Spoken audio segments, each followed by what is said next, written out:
Ben, moi, très, très simplement, je veux juste vous dire bon, de la bienvenue. Bienvenue dans cet espace virtuel. Donc, nous sommes vraiment très heureux de tenter cette aventure dans le virtuel. Moi, je m'appelle Jean-François. Je vais être en retrait. Pour toutes les questions, vous pouvez utiliser la messagerie à côté. Et puis, donc, je suis à votre disponibilité. Si vous avez des questions, vous pouvez poser les questions à la messagerie. Et donc, nous sommes vraiment très, très heureux. Alors, moi, je suis vraiment très, très heureux de participer à cette aventure. Je connais Raphaël depuis des années, depuis mon jeune temps. Ça fait plusieurs années. Donc, vraiment très heureux. Alors que, donc voilà, ben, Raphaël, bienvenue et à toi la parole. Merci beaucoup, Jean-François. Alors, bonsoir et je vous souhaite à mon tour la bienvenue à cette introduction à notre cours portant sur les 22 lettres de l'alphabet hébreu. Je suis vraiment heureux d'entreprendre avec vous cette exploration d'un alphabet sacré qui va nous introduire en réalité dans un monde fascinant, celui de la Kabbale. Et donc, ce soir, il s'agit d'abord de découvrir le contexte dans lequel nous allons aborder ce sujet. Je pense qu'il serait adéquat de débuter en disant quelques mots sur ce qu'est cette science et cet art de la Kabbale. Alors, ce sera notre premier volet ce soir. Puis, nous présenterons la manière un peu originale d'aborder les 22 lettres de l'alphabet hébreu, celle que nous allons utiliser tout au cours de la formation à laquelle vous êtes inscrits et qui débute, comme vous le savez, dans à peine une semaine, puisque nous nous retrouverons très prochainement pour une première leçon sur les lettres Aleph, Yud et Kouf. Et donc, on débutera véritablement la formation à la suite de cette introduction de ce soir. Parfois, lorsqu'on entend le mot Kabbale, on craint de ne pas être à la hauteur, de ne pas avoir la préparation nécessaire pour aborder un tel sujet. C'est un mot qui fait peur à un certain nombre de personnes, ou alors on pense qu'il s'agit d'une discipline strictement réservée à une élite juive formée d'initiés qui, après de très longues années de formation, d'ascèse, sont admis dans un collège de personnes totalement consacrées au spirituel, des personnes qui ont rempli également un certain nombre d'exigences au niveau matériel, au niveau psychologique, au niveau spirituel.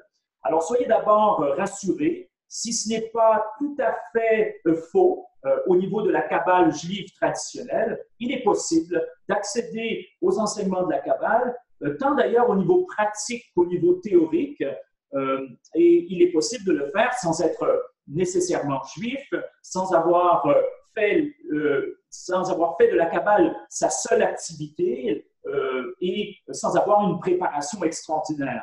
Mais il faut tout de même un minimum, il faut au moins savoir ce que cela implique, parce que cette sagesse qu'on appelle la Kabbale a des implications dans le quotidien.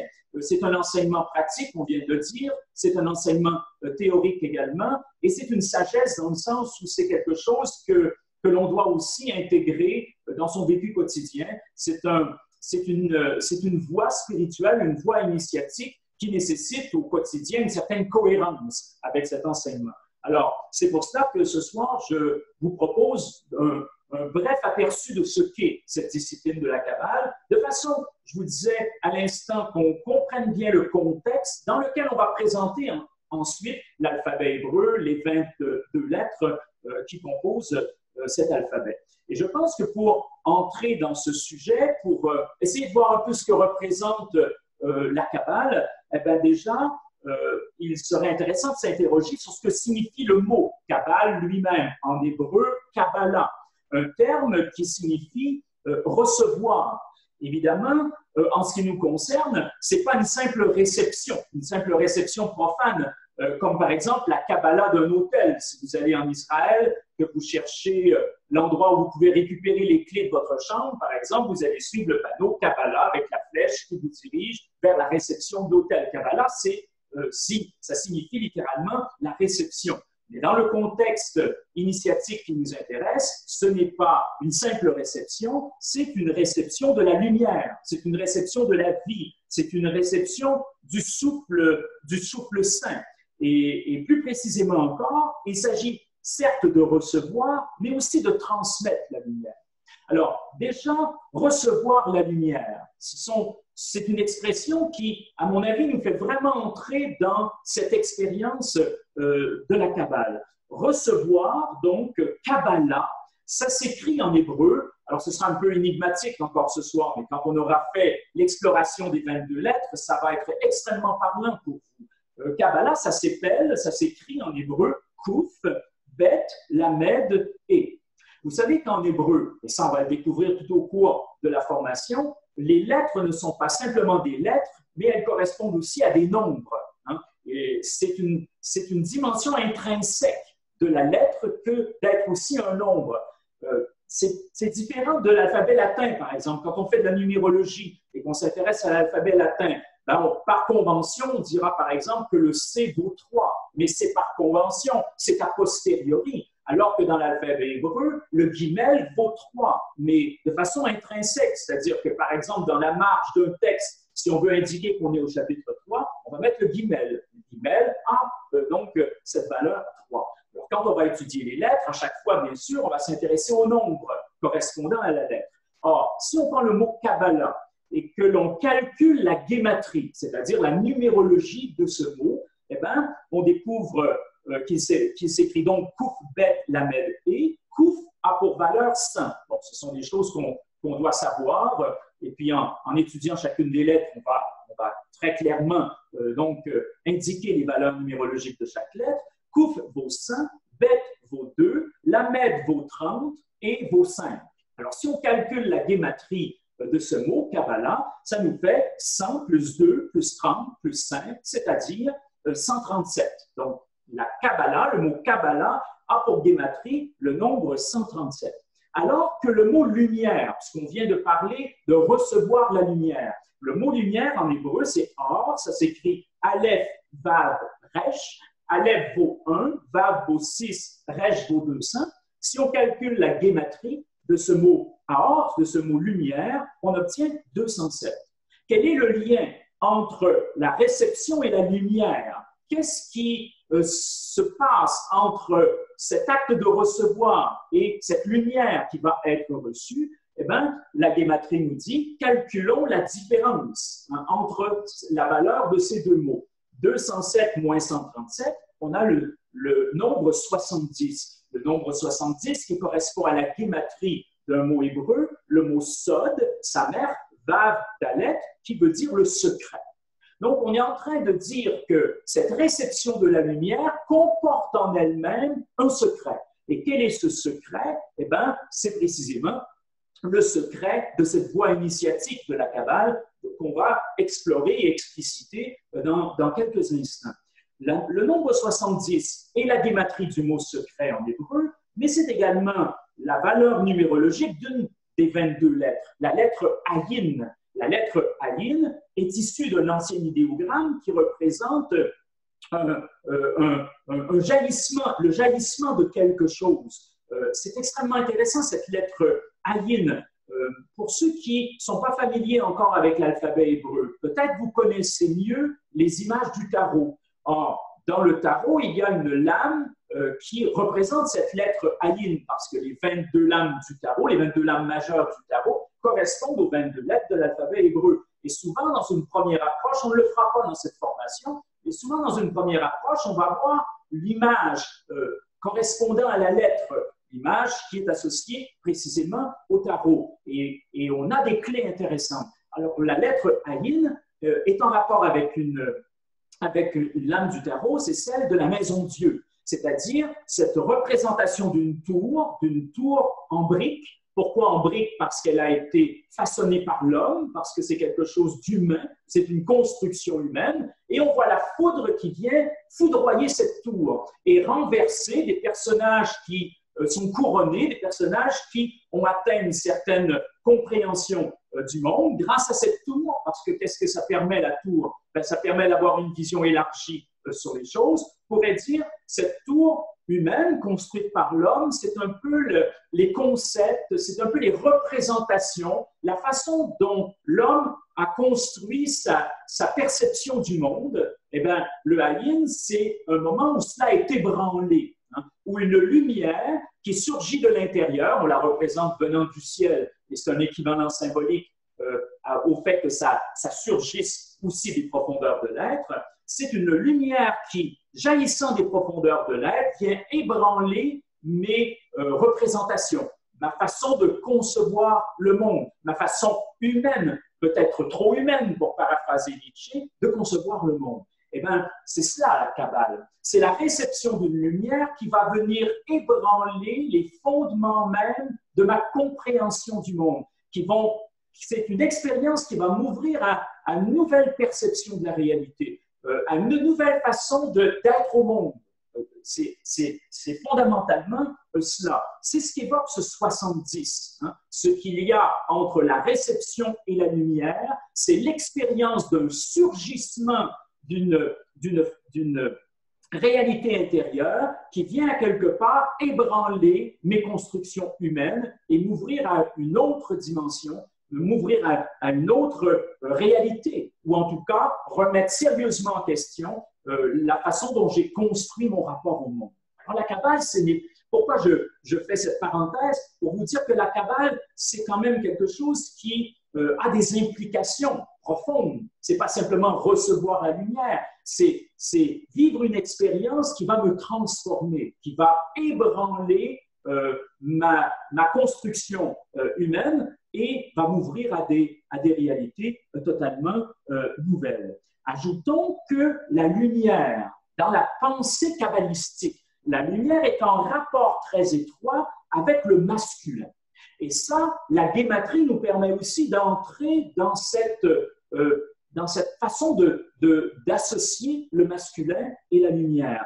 Le masculin en hébreu, c'est zakar. Zakar, ça s'écrit Zayin Kaf Resh. Encore une fois, quand on aura étudié chacune de ces lettres, ce sera quelque chose qui va vous parler davantage.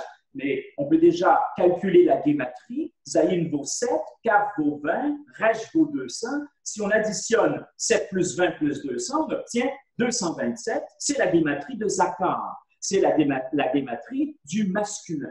Et tout à l'heure, on a calculé la guématrie ou la numérologie du mot lumière. Or, en hébreu, rappelez-vous, on avait établi que la valeur numérologique était 207.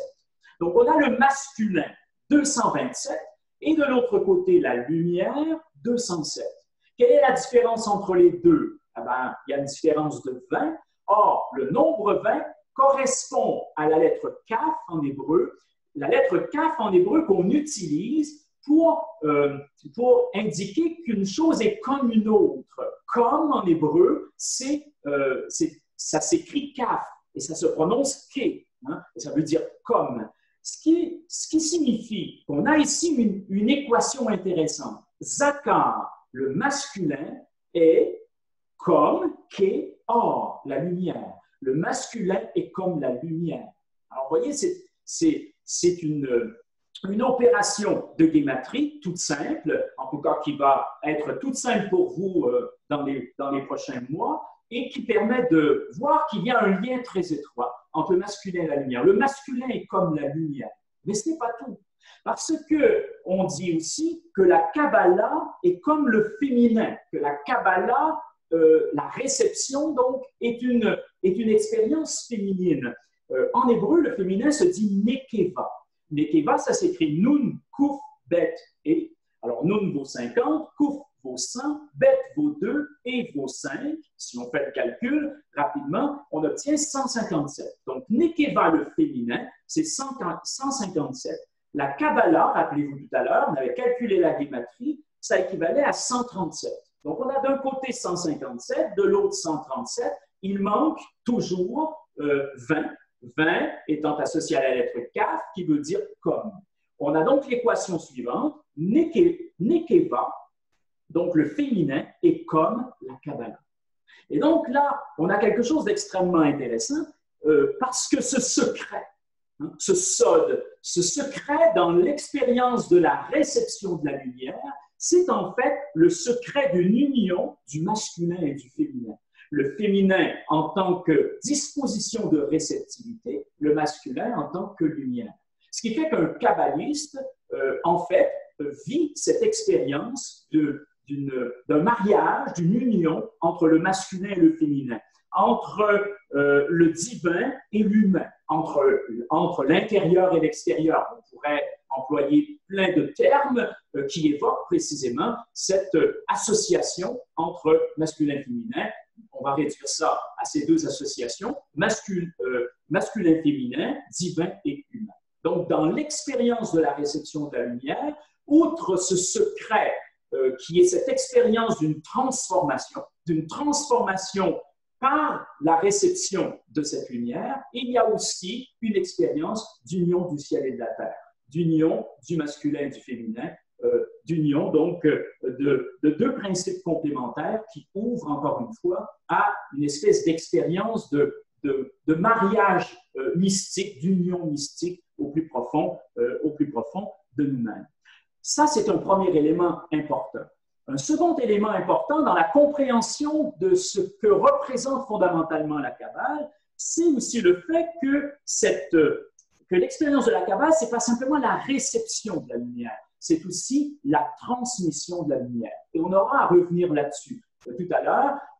Un kabbaliste, c'est quelqu'un qui apprend, qui est introduit, qui est initié à cette science, à cet art qui consiste à recevoir la lumière, à en être transformé, à vivre une expérience d'union, de communion avec la lumière, mais c'est aussi quelqu'un qui apprend à transmettre cette lumière. Car si je reçois cette lumière, et on va y revenir tout à l'heure plus longuement, c'est dans le but de la transmettre à notre tour. Il y a cette idée dans la Kabbale d'une réception et d'une transmission, si l'on veut, de la lumière. À cela va s'ajouter, on est toujours dans la perspective d'un peu mieux comprendre le contexte dans lequel nous allons explorer l'alphabet hébreu, à savoir ce contexte de la Kabbale. Qu'est-ce que la Kabbale? C'est difficile en quelques minutes. Vous aurez remarqué que je parle particulièrement vite et je risque d'accélérer encore parce qu'il y a énormément à dire. On a très peu de temps. En fait, on fait ensemble une petite introduction ce soir. C'est vrai qu'il faut encore ajouter pour comprendre ce que c'est que la Kabbale, cet univers de la Kabbale qu'on ne va pas explorer d'une façon très vaste puisqu'on va s'intéresser qu'aux 22 lettres, mais quand même pour un peu comprendre ce que ça évoque et ce que ça représente, il faut encore dire qu'il y a deux aspects complémentaires qui constituent la Kabbale. D'ailleurs, c'est évoqué dans le Talmud, ça, à savoir ce qu'on appelle en hébreu Maaseh Bereshit. Maaseh Bereshit, on pourrait traduire par l'œuvre du commencement. Et Maaseh Merkava, qu'on pourrait traduire par œuvre du char. Maaseh Bereshit concerne tout ce qui touche la cosmologie, l'organisation de l'univers, à travers une interprétation mystique, une interprétation, je dirais, ésotérique des Écritures, qui se fait, bien sûr, à partir des différents outils que propose la Kabbale et que petit à petit, on va apprendre ensemble à découvrir. Disons que c'est le volet théorique. On cherche dans ce volet de la Kabbale, on cherche à mieux comprendre le sens des Écritures, mais entendons par là mieux comprendre le sens de la création, de l'univers. Répondre à la question du pourquoi. Dans la Kabbale, on ne s'intéresse pas tellement au comment. Si vous vous intéressez, ce qui est une question tout à fait légitime, au comment l'univers est-il apparu? Quelles ont été les étapes de sa formation? Il faut se tourner vers l'astrophysique. Il y a des disciplines scientifiques qui nous éclairent là-dessus, d'une façon toujours d'ailleurs plus pertinente et pointue. Ce n'est pas l'objectif de la Kabbale. La Kabbale répond au pourquoi. Pourquoi cette création? Pourquoi l'homme au milieu de cette création? Qu'est-ce que cela signifie? Quel est le sens de la vie? Quel est le sens de l'existence? Maaseh Bereshit, donc cette œuvre du commencement, ce volet théorique de la Kabbale, c'est à cela qu'il s'intéresse. Alors, il y a plusieurs ouvrages fondamentaux. On va puiser par moments à ces ouvrages, mais on n'en fera pas, bien sûr, une étude exhaustive. 3 ouvrages clés pour ceux qui voudraient un petit peu s'initier, commencer à explorer vraiment cet univers de la Kabbale. D'abord, le Sefer HaZohar, qui est peut-être l'ouvrage le plus connu. Sefer, en hébreu, ça veut dire le livre. HaZohar, de la splendeur. Le Sefer HaZohar, c'est le livre de la splendeur. C'est un ouvrage extrêmement important où l'on retrouve les grands fondements de la Kabbale. On retrouve notamment les grands fondements de la Kabbale.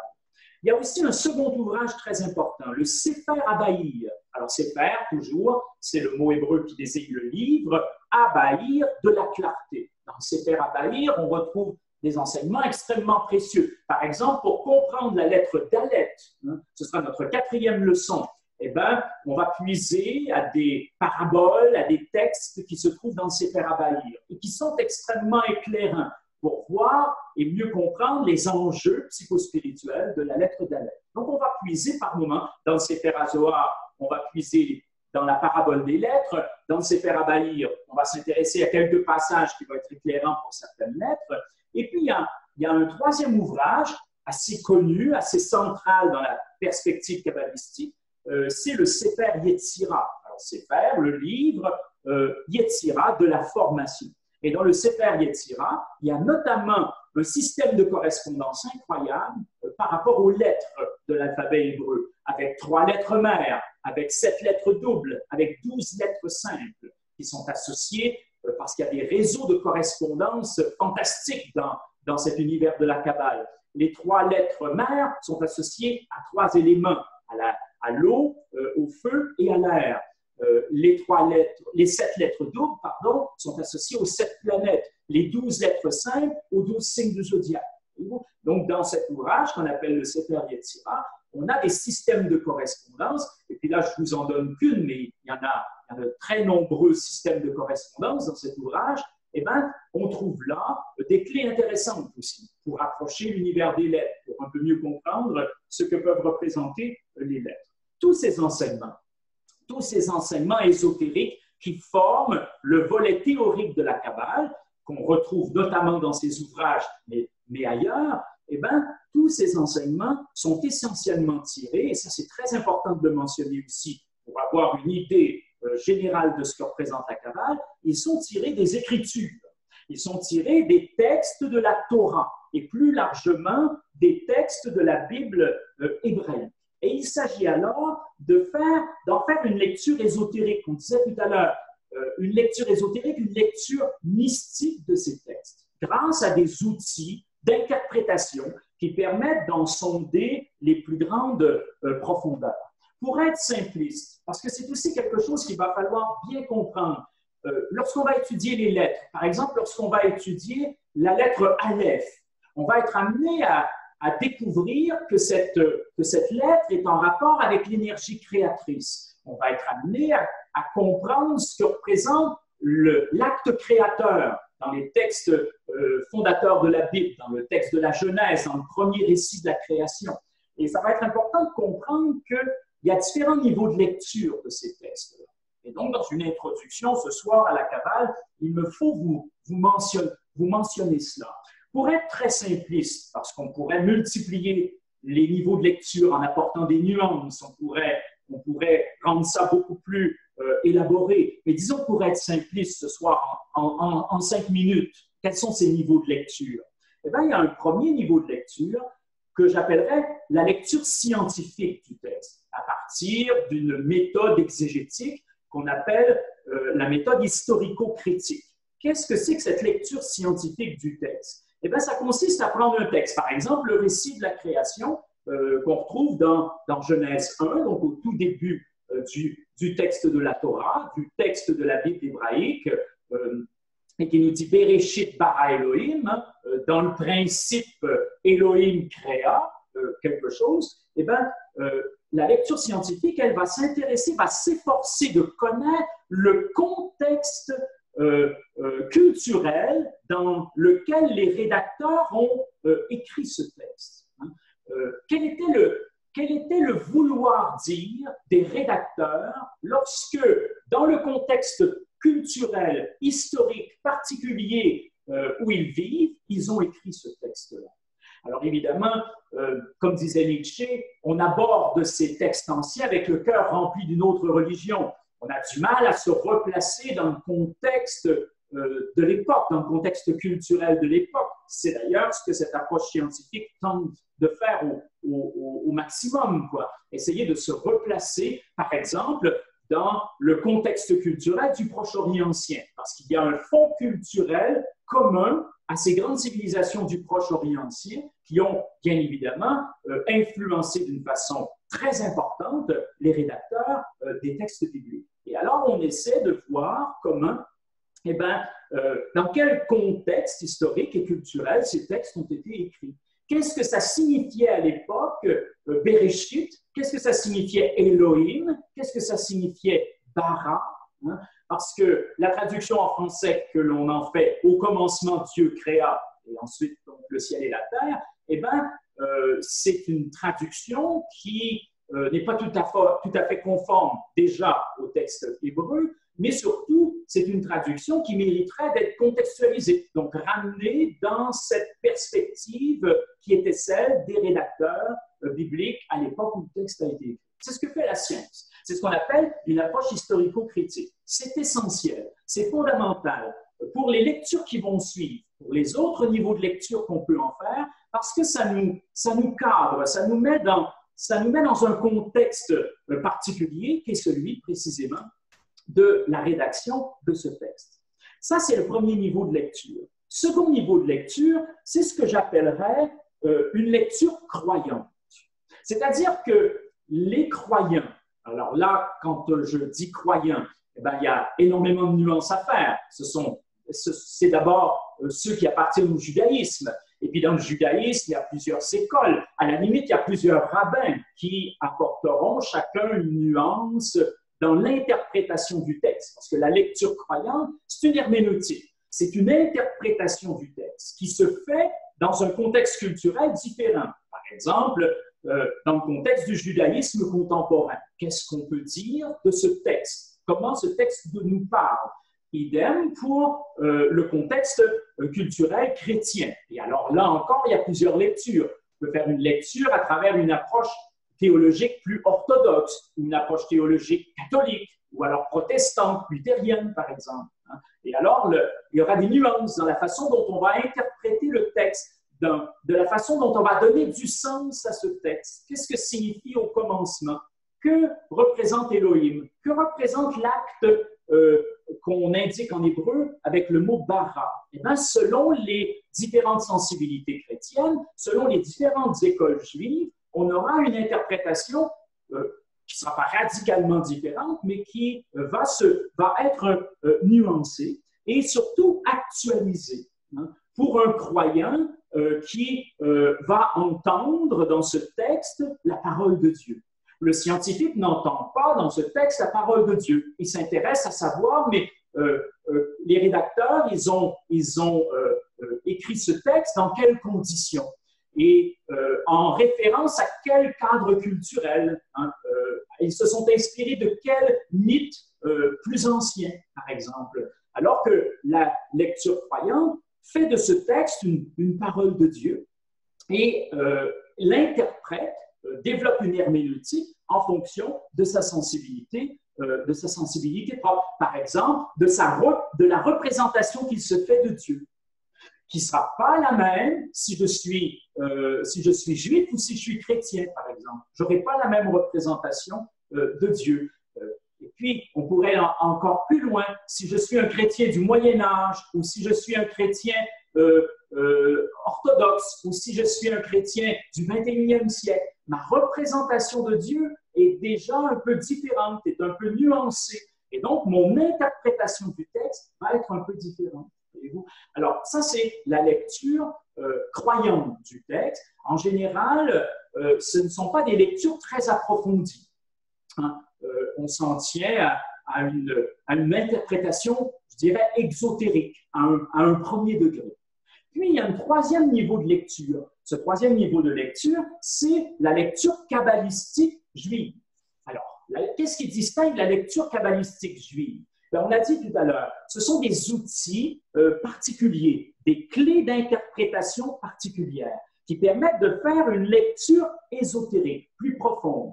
Par exemple, dans une lecture croyante toute simple, on va dire au commencement, Dieu a créé le ciel et la terre.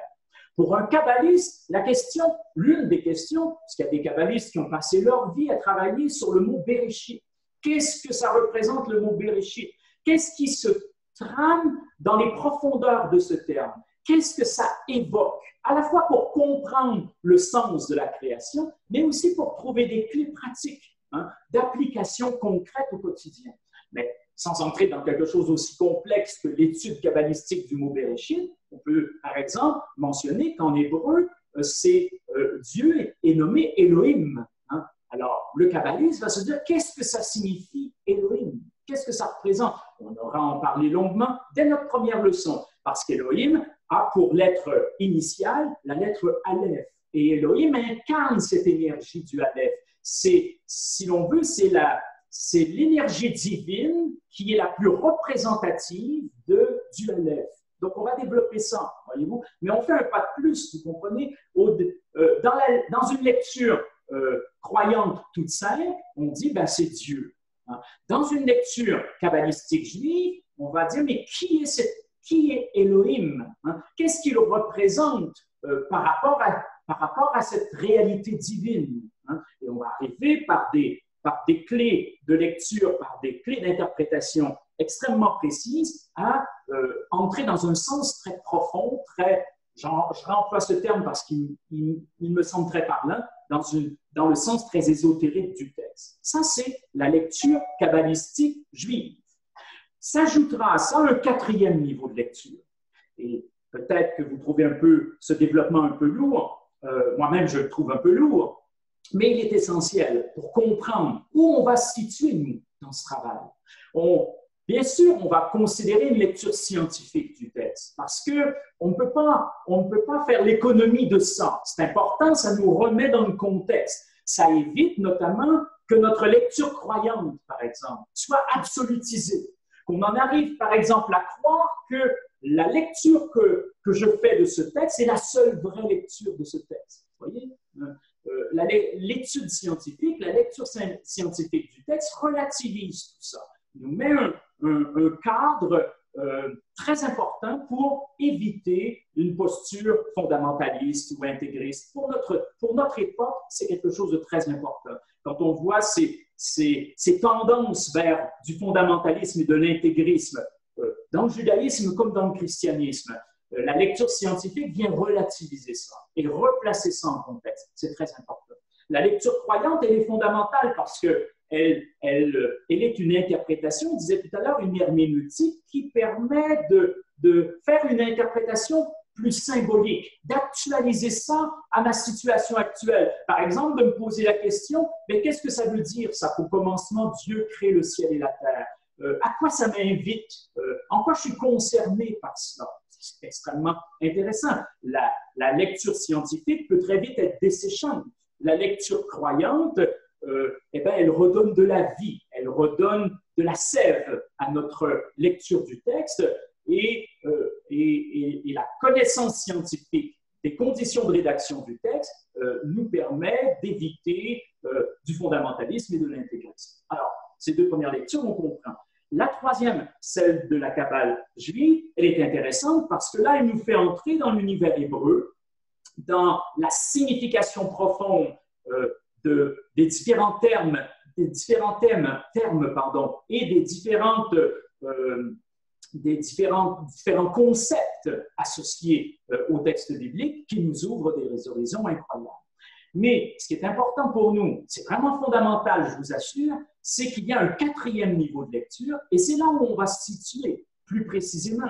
J'étais en train de vous dire, ça ne va pas faire en sorte que l'on nie la lecture scientifique ou la simple lecture croyante ou la lecture kabbalistique juive. Au contraire, on va intégrer ces trois premiers niveaux de lecture, mais on va, d'une certaine manière, continuer l'exploration et, j'oserais presque dire, achever l'exploration de ces textes à travers ce qu'il convient d'appeler une lecture kabbalistique chrétienne. Vous savez que le christianisme se positionne comme étant la continuation, mais également l'achèvement de la lecture précédente, sous l'éclairage de ce qu'on pourrait appeler les mystères chrétiens. Les mystères chrétiens qui sont révélés par le Messie d'Israël, par le Christ Jésus. Pour les chrétiens, ce Christ Jésus est le Messie d'Israël attendu, et c'est lui qui peut éclairer d'une façon nouvelle et d'une façon ultime le sens des Écritures, c'est-à-dire le sens même de la création, c'est-à-dire le sens même de la vie. Et là, c'est une dimension toute nouvelle. La Kabbale chrétienne est aussi différente de la Kabbale juive que la Kabbale juive est différente d'une simple lecture croyante. Entre ces différents niveaux de lecture, il y a des différences énormes. Pourquoi? Parce que dans la Kabbale chrétienne, tout s'articule autour d'un double mystère. Le mystère chrétien se résume d'une façon simple. Si un jour quelqu'un vous pose la question, mais qu'est-ce qui caractérise le christianisme? On entend souvent, c'est une religion de l'amour. Je veux bien, mais l'amour est dans la plupart des élans religieux. Évidemment, la question, c'est toujours quel sens je donne à ce mot amour. Mais dans l'univers chrétien, bien sûr que l'amour est central, mais l'univers chrétien est articulé autour de deux pôles, l'incarnation et la divinisation. L'incarnation de Dieu et la divinisation de l'homme. Les pères de l'Église avaient résumé ça dans une phrase fabuleuse. Dieu s'est fait homme pour que l'homme soit fait Dieu. Tout au cours de notre formation, et c'est là où je vous disais, c'est une parenthèse un peu lourde ce soir, mais l'essentiel pour ensuite comprendre comment on va faire nos études de certains concepts bibliques pour mieux comprendre le sens de certaines lettres de l'alphabet hébreu, tout au cours de notre formation, on aura à aborder certains passages bibliques pour donc mieux comprendre les lettres, par exemple le récit de la création qu'on vient de citer, ou alors le texte qui évoque l'alliance, le projet d'alliance que Dieu propose aux hommes, eh bien, on le fera toujours au niveau de ce quatrième niveau de lecture, à savoir la Kabbale chrétienne. Ce sera ça notre repère. Évidemment, je le redis une dernière fois, ça n'exclura pas une approche scientifique, ça n'exclura pas une approche kabbalistique juive, ça va apporter un élément supplémentaire dans la mesure où on va regarder ces textes avec l'éclairage de ces deux pôles constitutifs du christianisme, à savoir donc l'incarnation et la divinisation. Et ça va nous ouvrir des portes tout à fait extraordinaires. Et c'est important de comprendre ça parce que notre lecture kabbalistique va être teintée de ça. Et vous allez voir ce que ça apporte comme compréhension supplémentaire dès qu'on s'y sera mis et qu'on s'engagera sur notre programme d'études des 22 lettres. Alors ça, c'est une chose que je tenais à vous présenter ce soir, de façon à ce que vous commenciez déjà à réfléchir là-dessus, puisque dès notre prochaine rencontre, on aura donc à parler de cette action d'Élohim qui crée, pour comprendre un peu les aspects les plus profonds de la lettre Aleph. Et là, on se positionnera donc au niveau d'une lecture qui sera celle de la Kabbale chrétienne. Mais revenons à ce qui constitue la Kabbale, qu'elle soit juive ou chrétienne d'ailleurs. Ce sont des nuances qui vont vous paraître de plus en plus évidentes au cours de la formation et sur lesquelles donc, je vous invite dans un premier temps à réfléchir.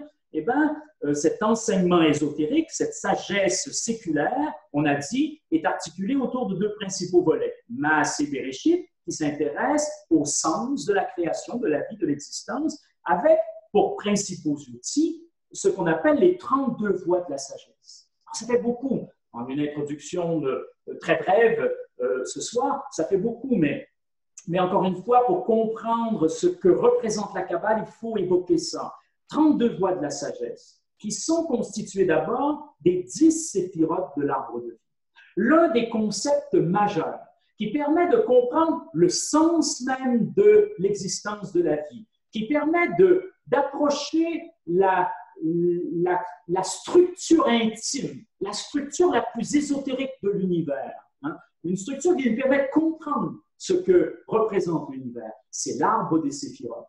L'arbre des séphirotes est constitué de 10 séphirotes qui forment un ensemble. On aura l'occasion, encore une fois, à certains moments d'évoquer cela.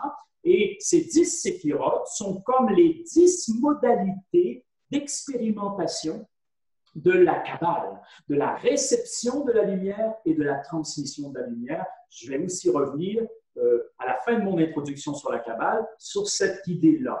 Retenons que parmi les outils de la Kabbale théorique, il y a cet arbre des séphirotes qui est en correspondance avec un nombre considérable de choses et qui jette un éclairage sur ce qu'est la structure la plus intime, la plus fondamentale de l'univers.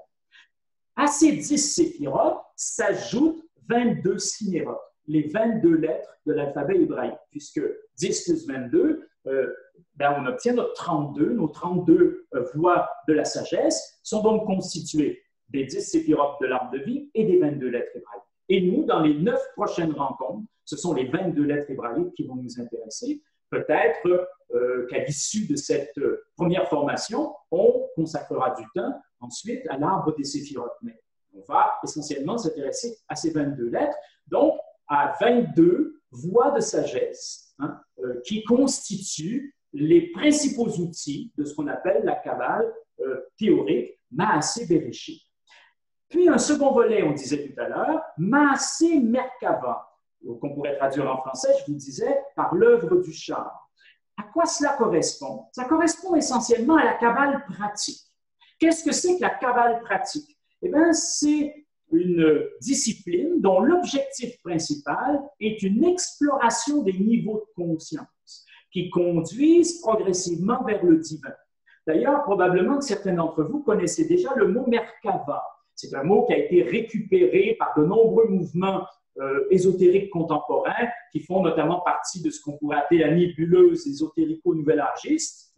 Tout ce qu'on retrouve dans le Nouvel Âge, on parle de la Merkava, la science du char de feu des livres, parce que c'est de là que viennent les fondements de cette Kabbale pratique, et qui consiste à s'élever en conscience vers le divin, à entrer de plus en plus étroitement en relation avec ce qu'on pourrait appeler la présence. La Kabbale pratique, essentiellement, est vécue par des expériences de montée, à travers des outils pratiques, on pourrait presque dire des outils rituels. La respiration triadique, par exemple. Triadique parce qu'il y a l'inspire, la rétention, l'expire. À travers la pratique des tséroufim. Les tséroufim, comment simplifier ça? C'est l'équivalent des mantras qu'on retrouve dans l'hindouisme, qu'on retrouve dans le bouddhisme, dans certaines disciplines extrême-orientales. On a dans la Kabbale aussi des mantras, des sons qui permettent de favoriser cette montée en conscience, ou qui permettent d'éveiller en soi certaines énergies, certaines dispositions intérieures. On appelle ça des tséroufim. Et il y a un rabbin qui a apporté un enseignement extraordinaire par rapport à ces pratiques, c'est Rabbi Abraham Aboulafia, qui enseignait comment combiner certaines lettres avec les 5 voyelles sacrées qui sont chantées sur des notes particulières, avec des balancements, avec des postures du corps, qui permettent de créer des sons qui, d'une certaine manière, favorisent cette montée en conscience. C'est un exemple. La respiration est un exemple. La pratique des tséroufim est un autre exemple des outils dont dispose la Kabbale pratique et qui permettent de travailler un véritable entraînement d'éveil, d'harmonisation psychospirituelle dont le but est une mise en résonance avec le divin, avec les réalités divines. Je fais comme ça, on pourrait dire comme ça, à l'intérieur même de soi. Donc, ce sont les 2 volets. Le volet théorique qui nous permet de répondre à la question du pourquoi, du sens de l'existence, du sens de la vie, et puis le volet théorique qui me propose des outils pour explorer les différents niveaux de conscience intérieure. C'est ce qui constitue fondamentalement cette science et cet art de la Kabbale. Maintenant, si on revient à cette idée de recevoir la lumière, je vous disais tout à l'heure, c'est recevoir la lumière, mais pour donner. C'est recevoir et donner la lumière. C'est fondamentalement ça, la pratique de la Kabbale. Si on veut résumer, si on veut focaliser sur l'essentiel, et on l'a vu tout à l'heure avec l'évocation de cette Kabbalah en face de la lumière, avec le féminin et le masculin, fondamentalement c'est ça, recevoir et pour être technique, c'est recevoir et ne pas s'opposer au débordement. On va rester simple, on va dire c'est recevoir et donner. Recevoir la dynamique féminine, donner la dynamique masculine. Équilibrer ça en moi. Le kabbaliste, c'est celui qui apprend à recevoir la lumière et à favoriser son déversement en lui et autour de lui. Tout à l'heure, on a évoqué l'arbre des séphirotes, je vous disais, on va y revenir. Parce que les kabbalistes nous disent que lorsque Dieu a créé l'univers, il a créé un vase. Que l'univers tout entier pourrait se résumer à travers cette image archétypale du vase. Un vase dont la vocation est de recevoir la lumière, la vie, le souffle saint, c'est comme ça qu'on a débuté notre exposé tout à l'heure, et de favoriser son déversement. Je reprends l'expression que je viens d'employer, en moi et autour de nous. Le kabbaliste apprend à assumer sa vaséité, puisque, selon cette perspective de la Kabbale, ce qui caractérise l'univers en tant que macrocosme, mais aussi l'univers en tant que microcosme, c'est-à-dire moi, en tant que personne, qu'est-ce qui caractérise la créature? C'est sa vaséité. C'est cette fonction de recevoir et de transmettre la lumière. Et j'étais en train de vous dire, les kabbalistes nous disent que quand Dieu a créé l'univers, il a en fait créé un vase. Puis il a fait descendre la lumière, la vie, et puis le souffle saint dans ce vase. Or, ce vase était fini et limité, puisqu'il appartient à ce monde créé, fini et limité. Cette lumière, elle était infinie et illimitée. Si bien qu'à un moment, le vase s'est rempli et il a commencé à déborder. Et alors, Dieu a créé un second vase. C'est très caricatural et très simpliste ce que je vous raconte là. Un kabbaliste qui a bien étudié ce que représente l'arbre des séphirotes considérerait que je tourne un peu les coins ronds, que c'est vraiment simplifié au point d'être une caricature. Mais ce n'est pas faux, c'est l'essentiel. Quand ce premier vase a été rempli, qu'il a commencé à se déverser, Dieu a créé un second vase, Chokma, puis un troisième, donc Bina, et ainsi s'est constitué l'arbre des séphirotes, avec un dernier 10e vase, Malkout. Voilà d'où vient l'arbre des séphirotes. Il vient du fait que ce vase, qui est l'archétype même de la création et de la créature, puisqu'il y a un lien entre macrocosme et microcosme, eh bien, que la nature même et la vocation même de la créature et de la création, c'est de recevoir et de transmettre la lumière. La vaséité, c'est précisément ce double mouvement de recevoir et de donner. Et donc, le kabbaliste, c'est celui qui va progressivement prendre conscience de cette vocation qui est la sienne. Recevoir le souffle, recevoir la vie, recevoir la lumière et permettre son déversement en lui-même et autour de lui. C'est donc, on pourrait résumer l'activité kabbalistique par ce double pôle, recevoir et donner, qui est aussi le double pôle de l'amour, de la vie. Et donc, recevoir et donner, eh bien, ce serait précisément ce qui résumerait la vocation du kabbaliste.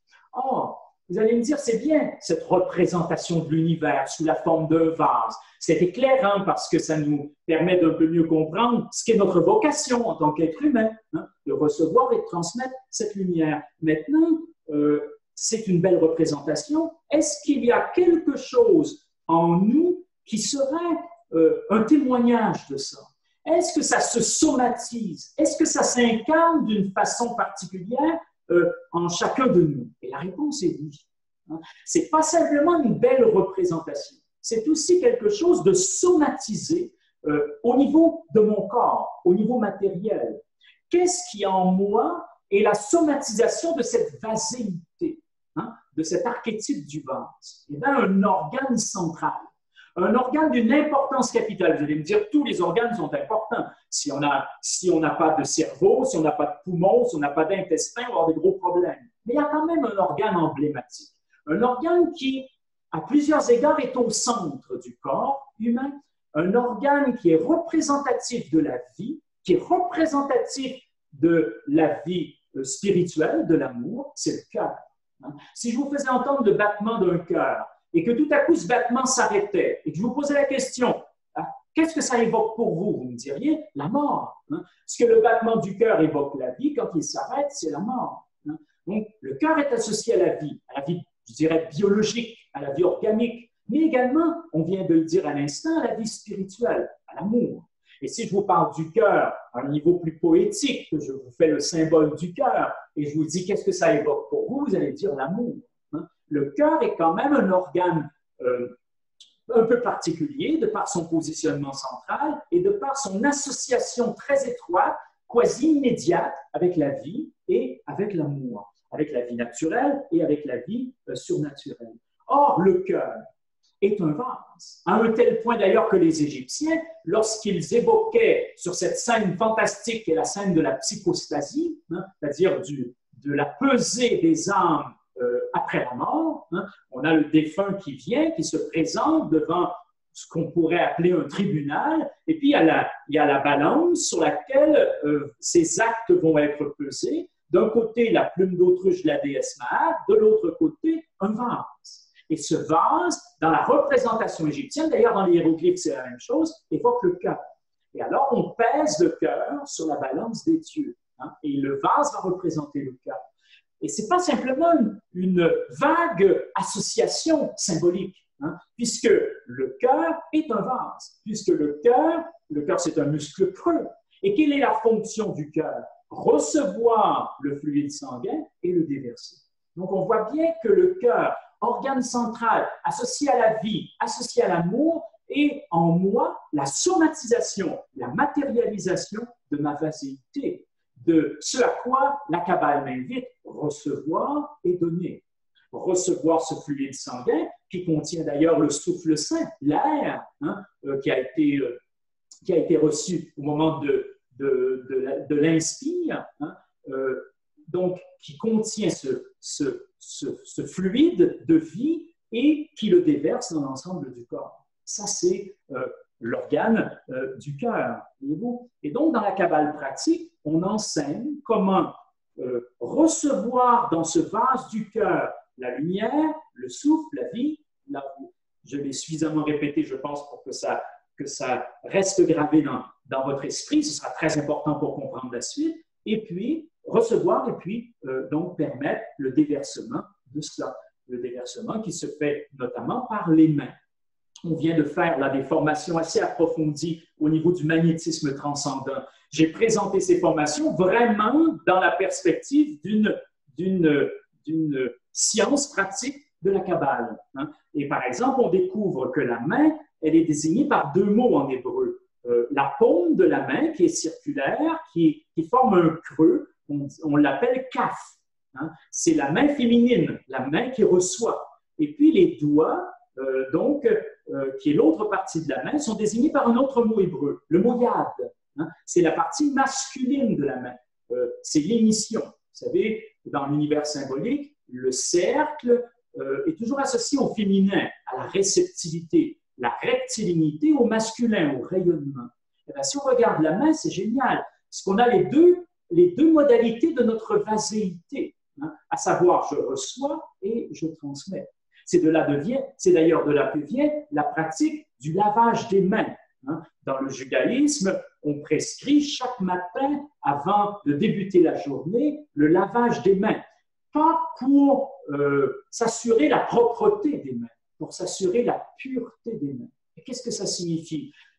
Dans le christianisme, on a conservé ça. Dans un des rituels les plus puissants de la réception et de la transmission de la lumière, dans un rituel alchimique extraordinaire, qui est le rituel de la messe, le sacrifice de la messe. Et durant ce rituel, avant l'étape la plus importante de réception de cette lumière, qui va venir alchimiser, transmuter la matière, qui va amorcer un processus de divinisation de la matière, le prêtre, c'est un aspect du rite de la messe, le prêtre va se laver les mains, mais dans la même perspective que celle du judaïsme. Pas pour s'assurer de la propreté de ses mains, mais de la pureté.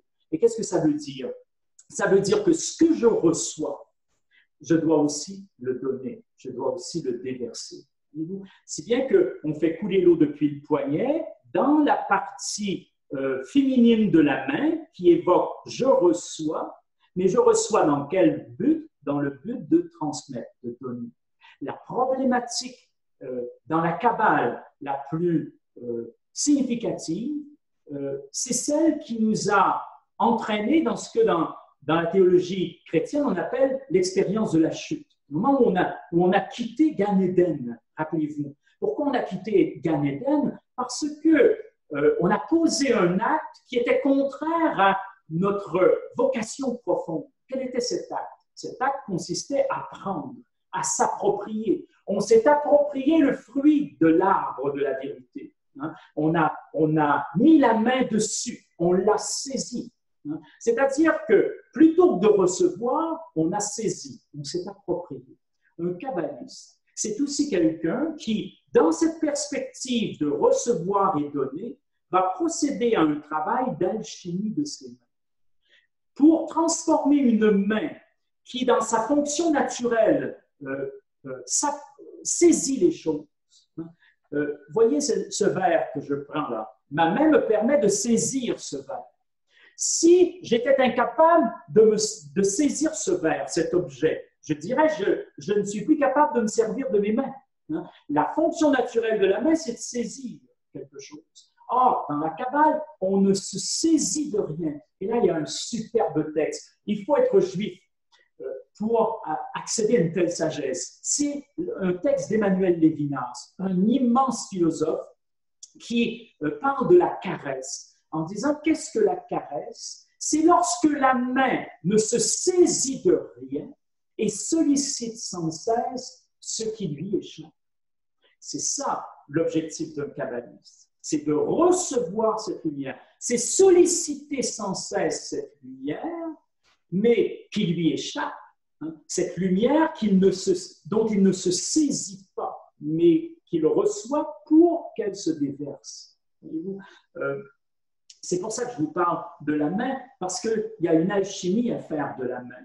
Pour qu'elle ne se saisisse de rien, c'est la main du kabbaliste, c'est la main de l'initié, pour qu'elle ne se saisisse de rien et que sans cesse, elle sollicite ce qui lui échappe, ce qu'elle va recevoir pour permettre son déversement. Je ne sais pas si vous me suivez. Et quand on verse l'eau, qu'est-ce qui se passe? D'abord, on verse de l'eau qui a déjà été placée dans un kéli, qui a déjà été placée dans un vase. Je ne sais pas si vous êtes allé dans un restaurant. Bon, si vous êtes juif, ça vous parle tout de suite. Et si vous ne l'êtes pas, vous êtes allé dans un restaurant en Israël, vous avez vu qu'il y a des kélim, qu'il y a des vases à l'entrée du restaurant pour favoriser la possibilité de manger selon les règles qui font que le repas sera cachère. Il faut d'abord se laver les mains, mais pas au robinet, à partir d'un vase qu'on a rempli d'eau. Et ça veut dire quoi? Ça veut dire, ce vase, il a reçu l'eau et maintenant il le déverse. C'est pour me rappeler, avant que je reçoive cette nourriture,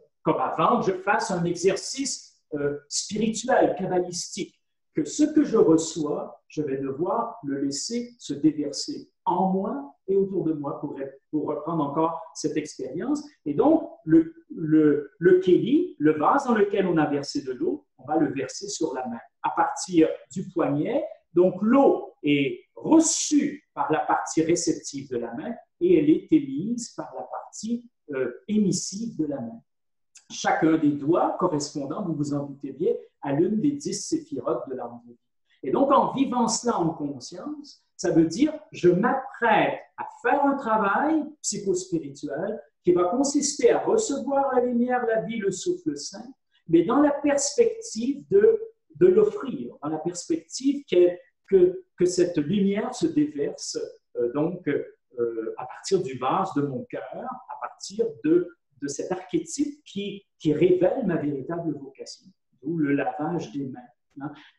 Dans le judaïsme, on dit que lorsque on se réveille le matin, on ne peut pas servir Hachem, c'est-à-dire on ne peut pas servir Dieu avant d'avoir procédé à ce rituel, parce qu'il s'agit de se rappeler que cette lumière que l'on sollicite sans cesse, elle nous échappe dans la mesure où elle n'est pas saisie, mais elle se déverse tout autour de nous. C'est ce qu'on appelle la pureté. la pureté du cœur, qui va aussi se matérialiser par la pureté des mains. Donc, tout ça pour vous dire que, si on veut se résumer là, parce que je vois le temps qui s'écoule rapidement, tout ça pour vous dire qu'un kabbaliste, c'est quelqu'un qui d'abord est conscient de sa vasalité et qui ensuite apprend à travers une science et un art, qu'est la Kabbale, apprend comment bien recevoir la lumière et comment favoriser son déversement. C'est ça un kabbaliste, voyez-vous? Et si je vous ai parlé du lavage des mains, bon, c'était d'abord pour illustrer ça concrètement, puis dire, écoutez, dans le corps humain, il y a le cœur, qui est un vase, muscle creux qui a la fonction du vase, au sens kabbalistique du terme, mais c'est aussi présent au niveau de l'extrémité des membres supérieurs, la main, une partie féminine qui reçoit, une partie masculine qui émet. C'est pour vous montrer un peu quelles sont les lectures qu'on fait dans le domaine de la Kabbale. Comment on interprète, là on est en train de parler de zones corporelles, on est en train de parler d'organes et de zones corporelles, comment on interprète tout cela et comment ce n'est pas seulement de l'ordre d'une représentation intellectuelle, mentale, mais ça passe aussi par le corps. Et on va poser des gestes concrets au niveau du corps pour incarner aussi cette dynamique qui caractérise la Kabbale, à savoir donc recevoir et transmettre la vie. Alors, je pense que là, on a fait une approche assez rapide. J'espère que vous n'êtes pas plus confus qu'au départ, donc que ce sont des choses qui, au contraire, à travers les exemples que j'essaie de donner, vous permettent de commencer à imaginer l'ampleur de cette discipline, l'ampleur de cette Kabbale, de ce que représente une approche kabbalistique. C'est dans ce contexte-là, c'est dans ce cadre-là, c'est dans cette perspective-là qu'on va apprendre à étudier et qu'on va apprendre et qu'on va étudier donc les 22 lettres de l'alphabet hébreu. 22 lettres qu'on va vous présenter à partir de notre prochaine leçon avec une calligraphie blanche, des lettres blanches, lumineuses sur un fond noir. Parce que chaque lettre est une façon, comme on a dit tout à l'heure des séphirotes, chaque séphirote est une modalité de réception et de transmission de la lumière. Chaque lettre aussi est une modalité de réception et de transmission de la lumière. Et dans cette perspective, on va avoir au cours des prochains mois, au cours de cette formation sur les lettres, où on va être plus posé, où je vais parler plus lentement, où je vais vous présenter certaines images qui vont vous aider à mieux approcher cet univers des lettres, et où on va prendre le temps, petit à petit. Les leçons vont, je pense, être d'une durée moyenne de 3 heures à peu près. Donc, on prendra le temps, 1 heure par lettre, pour bien comprendre ce à quoi correspondent ces différentes lettres à différents niveaux. Je vais vous présenter ça maintenant, c'est mon dernier volet de cette introduction. On va surtout mettre l'accent.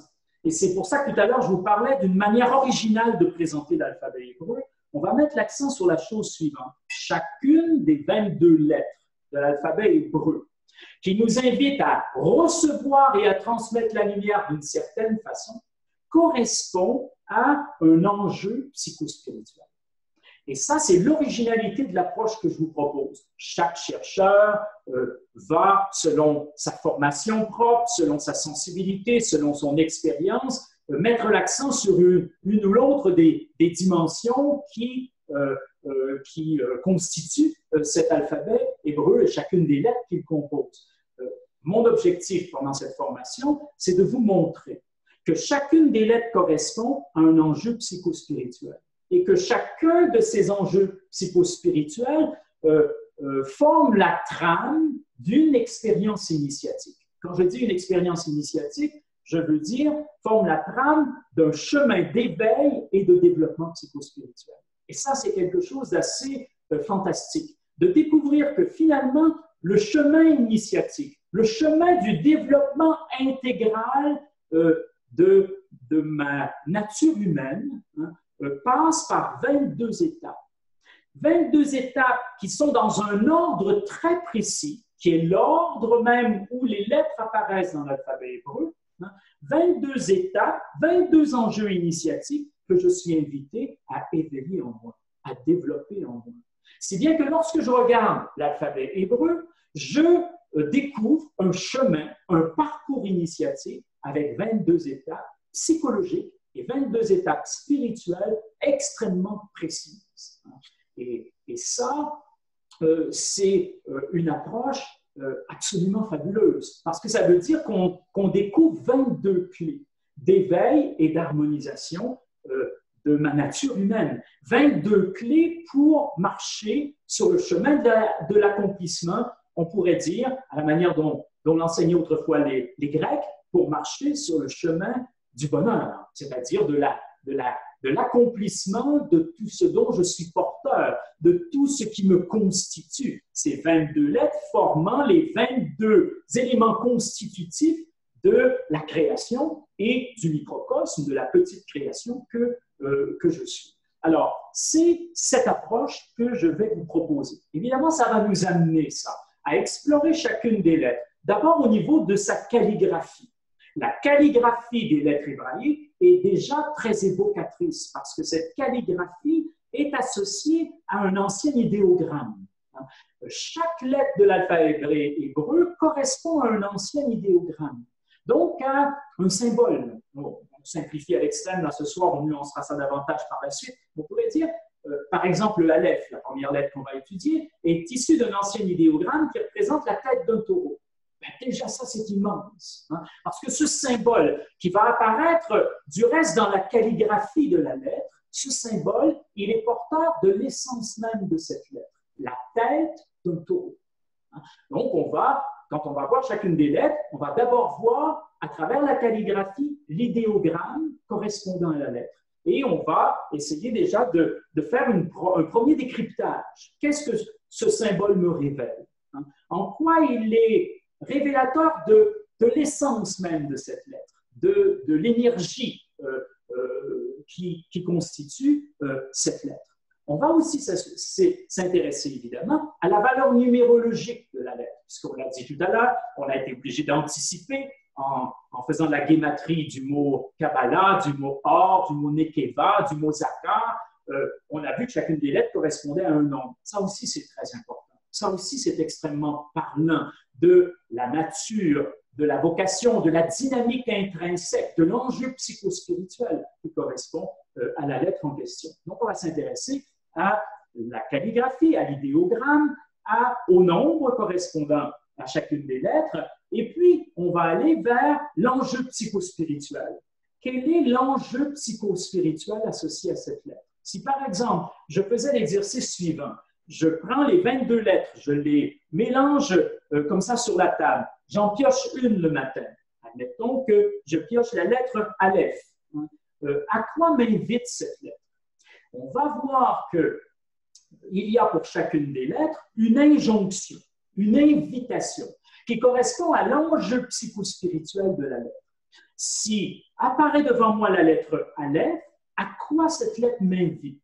Sur un plan psychologique, sur un plan spirituel. Quelle est la dimension qui est constituante de mon être, qui est invitée à s'éveiller, voire à s'harmoniser? Donc, on va s'intéresser à l'enjeu psychospirituel, à l'injonction, aux éléments à développer. Et on le fera notamment à travers la formulation de questions. Chaque lettre correspondant à une grande interrogation. Comme si, au moment où je travaille une lettre, cette lettre m'interroge. Elle formule une question, voire plusieurs questions, auxquelles je suis invité à répondre. Pourquoi? Dans quel but? Dans le but d'éveiller en moi cette dimension, dans le but d'harmoniser en moi cette dimension. Ce sera à peu près l'approche que nous ferons pour chacune de ces lettres. On va vraiment entrer dans l'univers de chaque lettre de façon à ce que, d'une façon très précise, singulière, on ait un enjeu psychospirituel pour chacune des lettres. Et on va constater, comme je vous le disais il y a quelques instants, on va constater que cela forme la trame d'un programme initiatique, d'un chemin d'éveil et de développement intégral de l'être. Alors, comment nous allons maintenant les aborder plus techniquement, ces lettres? Eh bien, d'abord, on va les classer de manière horizontale. Qu'est-ce que je veux dire par un classement horizontal de l'alphabet hébreu. Eh bien, on va les classer en 3 catégories. Tout ça, là, on est vraiment au cœur de l'introduction à cette formation sur les lettres hébraïques. Là, je vous donne la méthodologie, la façon dont on va procéder pour mieux approcher l'univers de chacune de ces lettres. On va d'abord établir 3 catégories de lettres. Les lettres qui correspondent aux unités. Depuis la lettre Aleph, qui vaut 1, jusqu'à la lettre Tet, qui vaut 9. Il y a les 9 premières lettres de l'alphabet correspondent aux unités, au plan des unités. Et à quoi correspond ce plan des unités? Au développement de soi. On pourrait dire que ces 9 premières lettres répondent à l'invitation « Deviens qui tu es ». Découvre tous les éléments qui te constituent en tant que personne humaine. Éveille ces dimensions, harmonise ces dimensions. Si bien qu'au terme de 9 enjeux psychospirituels, au terme de 9 expériences associées aux 9 premières lettres, j'atteins une certaine maturité. J'atteins un certain accomplissement de ce dont je suis porteur, de ma nature profonde, de ma vocation profonde. Je répète donc, les 9 lettres associées au plan des unités correspondent au développement de soi, au développement personnel. Deuxième catégorie de lettres, c'est celles qui correspondent au plan des dizaines. Et alors, la première qui correspond au plan des dizaines, la lettre qui vaut 10, c'est Yud. Et la 9e, puisqu'il y a aussi 9 lettres qui forment le plan des dizaines, la 9e, c'est Tsadé, qui vaut 90. Donc, on a un second plan, une seconde catégorie de lettres qui vont du Yud au Tsadé, qui sont les lettres qui m'invitent à une transformation. Parce que ce n'est pas tout de naître à soi-même. Ce n'est pas tout de devenir ce que l'on est. Ce n'est pas tout d'éveiller les différentes dimensions qui nous constituent en tant qu'être humain. Quand on est arrivé à cela, d'ailleurs, l'idéogramme qui correspond à la lettre Tet, la dernière lettre du plan des unités, c'est comme un serpent qui se mord la queue sans se mordre la queue. On a une espèce d'idée un premier niveau d'accomplissement qui évoque la circularité de cet idéogramme, mais ça reste ouvert. C'est un serpent qui se mord la queue sans se mordre la queue. Donc, on a une circularité, mais qui n'est pas fermée, qui est ouverte. Comme si on disait, on est arrivé à un certain niveau de plénitude, de développement, mais ce n'est pas un achèvement. C'est le début d'une étape suivante, qui est celle de s'ouvrir à l'autre, de s'ouvrir à ce qui est différent de soi. Et ça va entraîner quoi? Un processus d'évolution, de mutation, de transformation. Les 9 lettres du plan des dizaines sont 9 modalités d'expérimentation d'une dynamique de mutation et de transformation. Les 9 lettres correspondant aux unités, c'est « je deviens moi-même »,« j'éveille en moi toutes les dimensions qui me constituent ». Les 9 lettres qui suivent, c'est « j'amorce une transformation, une évolution, une mutation de ce que je suis ». L'impulsion des lettres associées au plan des unités, c'est le Aleph qui la donne. L'impulsion correspondant aux 9 lettres du plan des dizaines, c'est le Yud. Et là, c'est génial parce qu'on va débuter comme ça. La semaine prochaine, on va étudier le Aleph et ce que ça représente au niveau de cette impulsion donnée sur le plan des unités. Le Yud, l'impulsion donnée sur le plan des dizaines, c'est-à-dire sur le plan de la mutation, de la transformation. Et finalement, une troisième catégorie de lettres, il n'y en a que 4 cette fois, ce sont les 4 dernières lettres de l'alphabet hébreu. Ce sont les lettres, et là, c'est important de parler de Kabbale chrétienne, parce que dans la Kabbale juive, on ne pourrait pas faire la lecture que je vais vous proposer des 4 dernières lettres. Il faut cet éclairage du christianisme, ces 2 pôles dont on parlait tout à l'heure qui sont constitutifs des mystères chrétiens, l'incarnation et la divinisation, Dieu qui se fait homme pour que l'homme soit fait Dieu. On comprend ce que cela signifie avec les 4 dernières lettres qui correspondent au plan des centaines. Kouf qui correspond à 100, et puis Resh 200, et puis Shin 300, et puis Tav 400. C'est le plan des centaines. Or, le plan des centaines, c'est le plan de la divinisation, non seulement de l'homme, du microcosme que je suis, mais du macrocosme, de l'univers dans sa totalité. Car sous l'éclairage de cette cabale chrétienne, on découvre que la vocation même de l'univers est d'être divinisé et de participer à cette réalité divine, ce que les théologiens grecs orthodoxes appellent la théosis, la divinisation. Or, les 4 dernières lettres sont les 3 modalités de ce processus de divinisation, Resh, Shin, Tav, qui sont initiées, qui sont amorcées par la première lettre sur le plan des centaines, Kouf.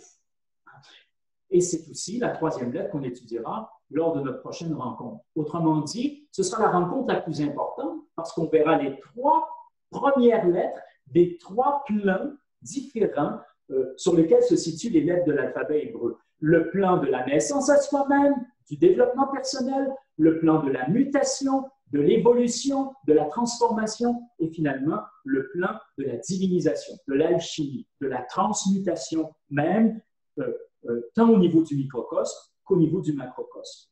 Ainsi donc, on peut dire qu'il y a une première classification horizontale de l'alphabet hébreu où les lettres correspondant aux unités, Aleph jusqu'à tête, correspondraient à ce qu'on pourrait résumer ainsi, deviens qui tu es. Puis, les 9 lettres du plan des dizaines, de Yud à Tzadé, apprends à te laisser transformer, ouvre-toi à la transformation et à la mutation et à l'évolution. Heureusement qu'il y a cette dynamique. Si on était resté enfermé dans ce que nous étions initialement, originellement, on serait encore un unicellulaire qui baignerait plus ou moins confusément dans l'océan originel. Non, au contraire, on a muté, on a évolué, on s'est développé, on est arrivé à ce niveau fantastique où nous sommes de pure merveille avec le développement d'une intelligence qui nous permet, par exemple, de réfléchir sur une lecture kabbalistique du sens de l'existence et de la vie. Donc, tout ça parce qu'il y a eu des mutations, parce qu'il y a eu des transformations, parce qu'il y a eu une dynamique de changement.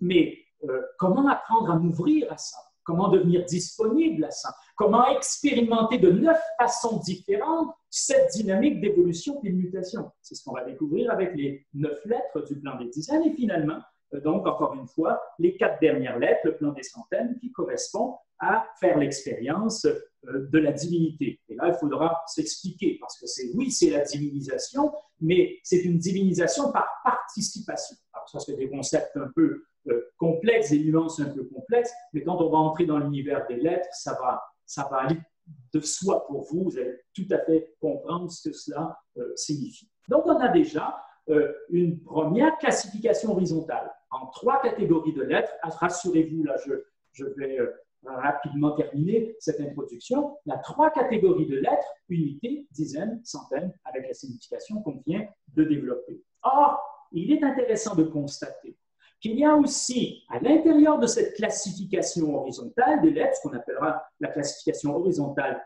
des lettres, une subdivision. C'est-à-dire que, prenons le plan des unités. Il y a les 3 premières lettres. Alors, les 3 premières lettres, c'est Aleph, Bet, Gimel. Ces 3 premières lettres vont représenter cette dynamique qui est associée au plan des unités, mais au niveau du corps. Puis, les 3 lettres suivantes, alors les 3 lettres suivantes, c'est Dalet et Vav, et bien les 3 lettres suivantes vont correspondre à cette dynamique associée au plan des unités, mais au niveau de l'âme, au niveau de l'expérience de l'âme. Et les 3 dernières lettres du plan des unités, à savoir Zayin, Ret, Tet. Bon, vous ne retenez pas ça, on va passer 9 mois à étudier ça dans le détail. Et bien, ces 3 dernières lettres, c'est cette expérience du plan des unités au niveau de l'esprit. Pourquoi? Parce que l'humain n'est pas simplement un être monolithique. Dans la Kabbale chrétienne, il est constitué de 3 plans distincts. Le corps, l'âme, l'esprit. Or, sur le plan du développement de soi, il y aura un premier travail au niveau du corps, un second au niveau de l'âme, un troisième au niveau de l'esprit. Alors, ça demeure des concepts qui ne sont peut-être pas très clairs pour vous. On aura l'occasion, au cours de nos développements ultérieurs, de clarifier ça. Qu'est-ce que c'est que le corps? Qu'est-ce que c'est que l'âme? Qu'est-ce que c'est que l'esprit? Là, ce soir, je veux juste vous indiquer que parmi ces 9 premières lettres, 3 concernent le corps, 3 concernent l'âme, 3 concernent l'esprit. Et il en est de même sur le plan des dizaines, où les 3 premières lettres, Yud, Kaf, Lamed, correspondent aussi au corps. Même Nun, sa mère, correspond à l'âme. Et Ayin, Fe, Sadé, correspondent à l'esprit. Donc, comment faire l'expérience de la transformation, de la mutation, de l'évolution au niveau du corps, les 3 premières lettres sur le plan des dizaines, au niveau de l'âme, les 3 lettres suivantes sur le plan des dizaines, au niveau de l'esprit. On peut dire, pour ne pas vous laisser totalement dans le flou, quand je dis au niveau du corps, ça veut dire par rapport à moi-même. Quand je dis au niveau de l'âme, ça veut dire par rapport à ma relation avec l'autre. Quand je dis au niveau de l'esprit, ça veut dire par rapport à ma relation avec l'esprit avec un grand E, avec le souffle saint, avec la lumière, avec le divin, hein, qui m'habite, qui est tout plus profond de moi-même. Donc, chaque fois, c'est 3 plans distincts de mon être. Le rapport avec moi-même, le rapport avec les autres, le rapport avec le tout autre, avec le divin. Chaque fois, 3 lettres qui permettent de vivre, si l'on veut, cette expérience sur les 3 plans qui me constituent. Et finalement, le plan des centaines, eh bien, il est formé d'un quaternaire, parce que cette alchimie, elle agit au niveau des 4 éléments, au niveau des 4 éléments constitutifs de l'être humain. Et là, on va découvrir quelque chose de fantastique par rapport à ces 4 dernières lettres, qui sont les 4 modalités de la divinisation, donc de l'alchimie, de la transmutation humaine. Ça, c'est en ce qui concerne la classification horizontale. On va aussi faire une classification verticale. Je vous enverrai un schéma tout simple pour que vous ayez ça en tête avant notre prochaine leçon. Hein. Des 9 premières lettres qui constituent le plan des unités, les 9 lettres qui suivent le plan des dizaines, les 4 dernières lettres qui correspondent au plan des centaines. Et là, vous allez constater quelque chose d'intéressant. Si on fait une subdivision de l'alphabet, cette fois-ci à la verticale, on va obtenir quoi? 9 familles de lettres. 9 familles de lettres qui correspondent à la valeur numérologique des lettres. Un exemple tout simple. La première lettre du plan des unités vaut 1. La première lettre du plan des dizaines vaut 10. La première lettre du plan des centaines vaut 100. Si je fais cette subdivision verticale, j'aurai donc Aleph qui vaut 1, Yod qui vaut 10, et puis Kouf qui vaut 100. Ça forme ce que j'appellerais une famille de lettres, parce que ces 3 lettres correspondent à la valeur numérologique du 1. Le 1 sur le plan des unités, le 1 sur le plan des dizaines, le 1 sur le plan des centaines. C'est comme ça qu'on va aborder l'alphabet. Ça va être notre méthodologie. Ça représente des avantages et des inconvénients. Quels sont les avantages? Les avantages sont les suivants. La dynamique qui caractérise le Aleph. On va passer une petite heure à travailler le Aleph.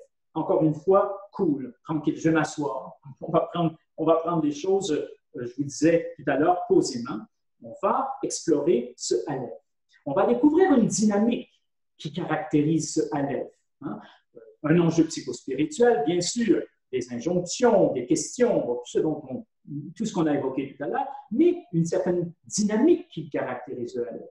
Quand on aura saisi cela, et qu'on va s'intéresser à la lettre Yud, qui vaut, elle, qui correspond au nombre 1 sur le plan des dizaines, on va découvrir que c'est la même dynamique fondamentale. Sauf qu'elle ne s'applique pas sur le plan des unités, du développement personnel, mais sur le plan des dizaines, sur le plan de la mutation et de la transformation. Et de même, Kouf, qui a pour valeur, qui a pour gématrie le nombre 100, c'est la même dynamique que le Aleph et que le Yud, sauf que ça s'applique au niveau d'un travail alchimique, d'un travail de divinisation, de transmutation du microcosme que je suis et du macrocosme dans lequel je suis. Et là, ça va être assez aidant de les présenter par famille numérologique. Pourquoi? Parce qu'on aura la même dynamique sur 3 plans différents. Donc, tout de suite, on va saisir, on va bien appréhender ce que sont ces lettres correspondant au nombre 1 sur les 3 niveaux dont on parle depuis tout à l'heure. Donc, on va s'intéresser à la famille des lettres de valeur 1 pour notre prochaine leçon. Puis, notre leçon suivante, il sera question des lettres de famille 2, c'est-à-dire Bet, qui vaut 2, Kaf, qui vaut 2 sur le plan des dizaines, donc 20, et resh qui vaut 2 sur le plan des centaines, donc 200. On aura bet qui vaut 2, kaf qui vaut 20, resh qui vaut 200. Trois lettres d'une même famille, avec la même dynamique fondamentale, mais appliquée sur le plan des unités, développement de soi, sur le plan des dizaines, transformation et dynamique de mutation et d'évolution, sur le plan des centaines, travail, d'alchimie, de transmutation, de divinisation. Donc, c'est une méthodologie qui a l'intérêt de favoriser les choses, favoriser l'apprentissage, parce qu'on applique la même dynamique fondamentale sur les 3 plans. L'aspect moins propice de cette méthodologie qu'on va tout de même adopter, c'est qu'on va voir la lettre Aleph, puis tout de suite Yud qui vaut 10, et tout de suite Kouf qui vaut 100. En n'ayant pas vu préalablement les lettres qui, sur le plan, par exemple, des unités, suivent la lettre Aleph.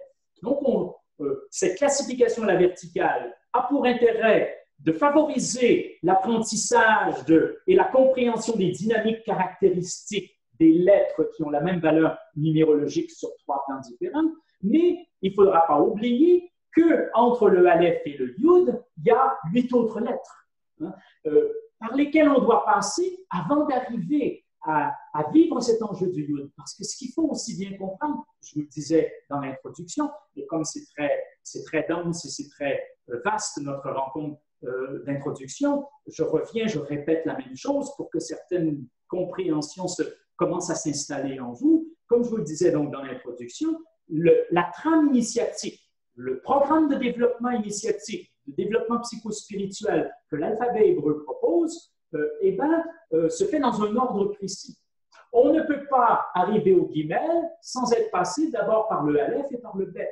On ne peut pas vivre vraiment l'expérience du Dalet si on n'a pas vécu, assumé le Aleph, le Bet, le guimel. Chaque lettre ouvre sur l'expérience suivante. Et donc, nous, on va passer du Aleph au Yud. Il ne faudra pas oublier qu'il y a 8 étapes avant d'arriver au Yud. Et qu'il y a encore 8 autres étapes avant d'arriver au Kouf. Et donc, ça va nous obliger, ça, en fin d'exploration, à dire, là, on replace les enjeux psychospirituels des lettres dans l'ordre de l'alphabet, pour bien comprendre comment l'un des enjeux appelle le suivant, en quelque sorte, et comment les choses se déploient dans un ordre bien précis. Ceci étant, je vous le répète une dernière fois, ce sera quand même notre méthodologie. On va vraiment aborder les lettres en fonction de familles numérologiques. Et je pense que c'est un bon outil. En fait, ça fait plus de 25 ans qu'on présente l'alphabet hébreu de cette manière. C'est un bon outil pour entrer dans cet univers des lettres du point de vue des enjeux psychospirituels dont chaque lettre est l'incarnation.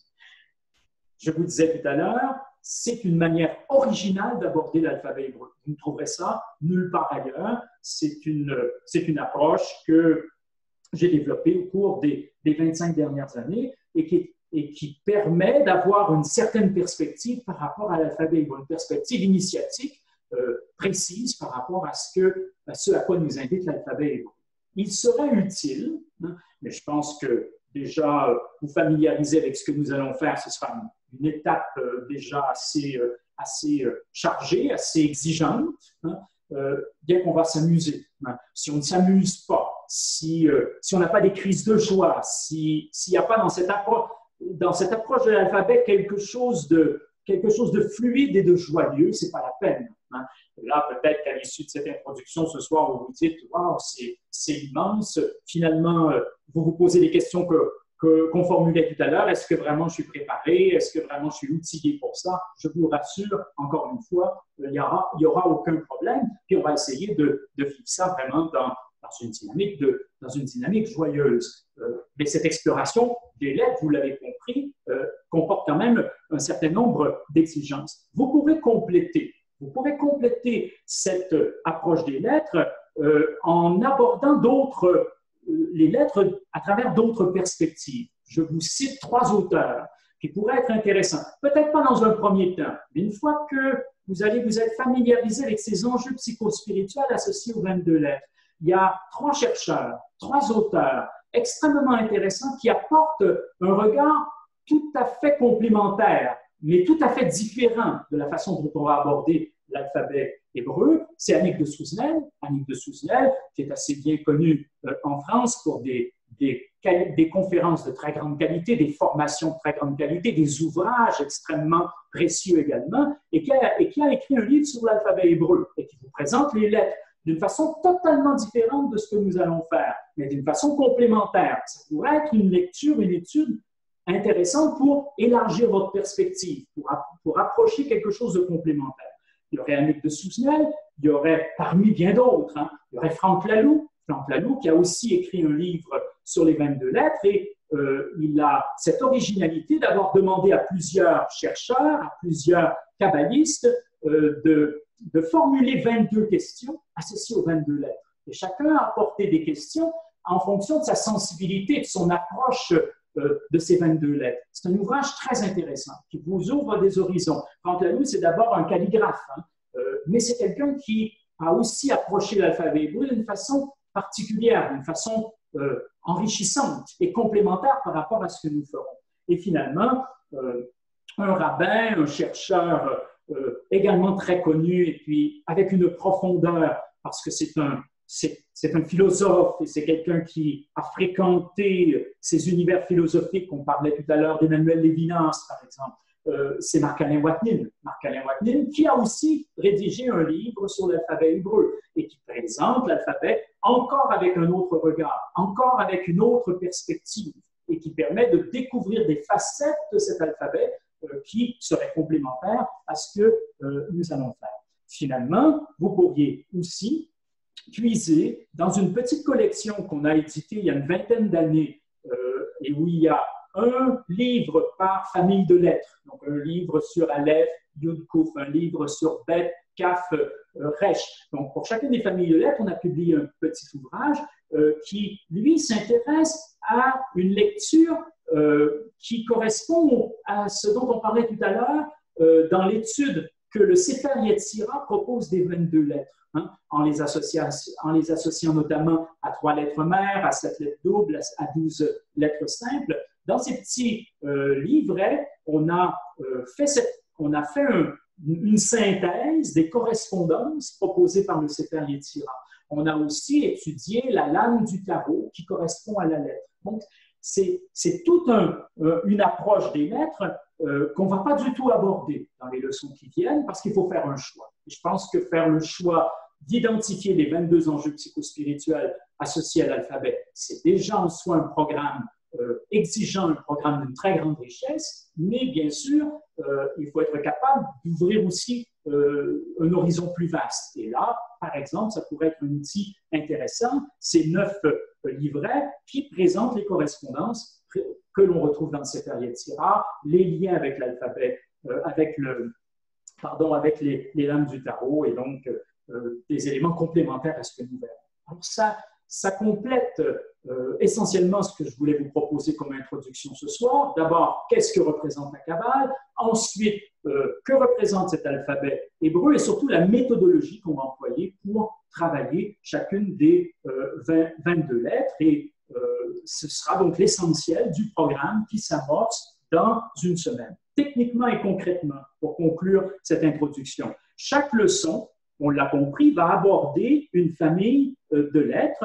Elle va être accompagnée d'un questionnaire, qu'on va vous faire parvenir à l'issue de la rencontre, un questionnaire qui va vous permettre un peu de réfléchir sur les 3 lettres qu'on aura étudiées, de voir un peu à quoi elles correspondent, les enjeux psychospirituels plus précis associés à ces 3 lettres. Et puis, pour ceux qui le souhaitent, c'est optionnel, c'est pas contraignant, c'est pas obligatoire, mais ceux qui le souhaitent, un peu pour faire le point par rapport à ce qu'ils auront compris de la leçon qu'on va proposer, eh bien, vous recevrez ce questionnaire auquel vous pourrez répondre, nous le retourner et nous allons éventuellement faire des annotations par rapport au travail que vous aurez fait, peut-être vous donner des pistes de réflexion pour poursuivre votre travail d'apprentissage et d'approfondissement des lettres. Autrement dit, il y aura un suivi personnel, si vous le souhaitez, qui vous permettra à la fois de pointer des éléments essentiels par rapport aux lettres qu'on aurait étudiées durant la leçon et éventuellement de poser des questions, demander des éclairages complémentaires. Donc, c'est une formation qui est constituée d'un bloc d'enseignement qui sera autour de 3 heures par famille de lettres, où je vous présenterai les choses de la manière la plus joyeuse, de la manière la plus fluide possible. Et puis, donc, pour ceux qui veulent approfondir, des questions et puis éventuellement un suivi, un échange pour pouvoir approfondir la question. Alors, pour nous joindre, je vous rappelle nos coordonnées. L'association qui donc est responsable de la diffusion de cet enseignement s'appelle Diffusion de l'aide. C'est une association sans but lucratif, une association canadienne. L'adresse est la suivante: casier postal 1383 Sherbrooke, Québec. Et il y a un code postal, donc J1H5L9, et c'est donc au Canada. Alors, je vous rappelle l'adresse: Diffusion de l'Aigle, casier postal 1383 Sherbrooke, Québec, J1H5L9 au Canada. Il y a un courriel. Vous l'aurez bien sûr, ce courriel, puisqu'on va vous écrire dans les prochains jours pour un peu préparer notre prochaine leçon qui aura lieu très bientôt. Alors, je vous donne quand même ce courriel. Si vous souhaitez nous rejoindre, vous ne l'auriez pas. Ce courriel, c'est le suivant: contact, C-O-N-T-A-C-T, contact au singulier, @ IPTCA, IPT, I comme institut, P comme de philosophie, T traditionnel, IPTCA.net. Donc, c'est le courriel auquel vous pouvez vous référer pour nous rejoindre, ou alors il y a un numéro de téléphone, c'est le 1, comme pour les États-Unis, le Canada, le même code pays, 1-819-822-3248. 1-819-822-3248. Ce sont les coordonnées, donc, à travers lesquelles vous pouvez nous rejoindre pour avoir plus de précision, pour ceux qui ne verraient que cette introduction, pour avoir plus de précision sur les leçons qui vont suivre. Je vous rappelle que pour ceux qui ne peuvent pas être là à la date et à l'heure prévue, il y a possibilité d'écouter donc la leçon en différé, puisqu'elle est enregistrée et elle sera disponible par téléchargement. Donc, quelques heures, un jour ou deux. Là, on est en train de mettre tout ça au point, mais d'ici un jour ou deux, l'enregistrement de la leçon sera accessible, sera disponible. Donc, pour ceux qui n'ont pas pu être au rendez-vous, vous pourrez l'écouter en différé. Pareil, si ça vous plaît, si ça vous intéresse, donc de répondre au questionnaire et puis ainsi donc avoir un suivi plus personnalisé par rapport à cet apprentissage. Alors, il me reste qu'à vous remercier pour votre présence, pour votre patience. Ça a été un peu plus long que ce que j'avais prévu. J'avais prévu une petite heure. Finalement, on a un peu dépassé les temps qu'on avait alloués à cette introduction. Enfin, donc, je vous remercie pour votre patience, pour votre écoute. Et puis, on se donne rendez-vous d'ici une semaine. Vous aurez donc un courriel qui vous donnera toutes les précisions et également le lien par lequel vous pouvez nous rejoindre pour cette première leçon. Donc sur les lettres hébraïques, les lettres de la famille du nombre 1, Aleph, Yud et Kouf. Alors, je vous souhaite une bonne fin de soirée et c'est un rendez-vous pour notre première leçon d'introduction à l'alphabet hébreu qui donc va nous ouvrir à une plus grande compréhension de cet univers dans lequel nous sommes et de cet univers que nous sommes également. Alors, encore une fois, bonne fin de soirée et merci pour votre participation. Cher Raphaël, je veux te remercier sincèrement au nom de tous les participants. Tous les merci défilent sur l'écran actuellement. Donc, je veux te dire un grand merci pour cette première. Écoute, pour avoir assisté à tes formations il y a plus de 30 ans, peut-être, dans les années 80, l'énergie circule et s'il y en a qui doutent de la possibilité de transmettre de la spiritualité sur Internet, tu défais tous ces mythes. Alors, je veux vraiment te remercier pour ton énergie. Il y a une énergie incroyable qui se dégage de ton enseignement.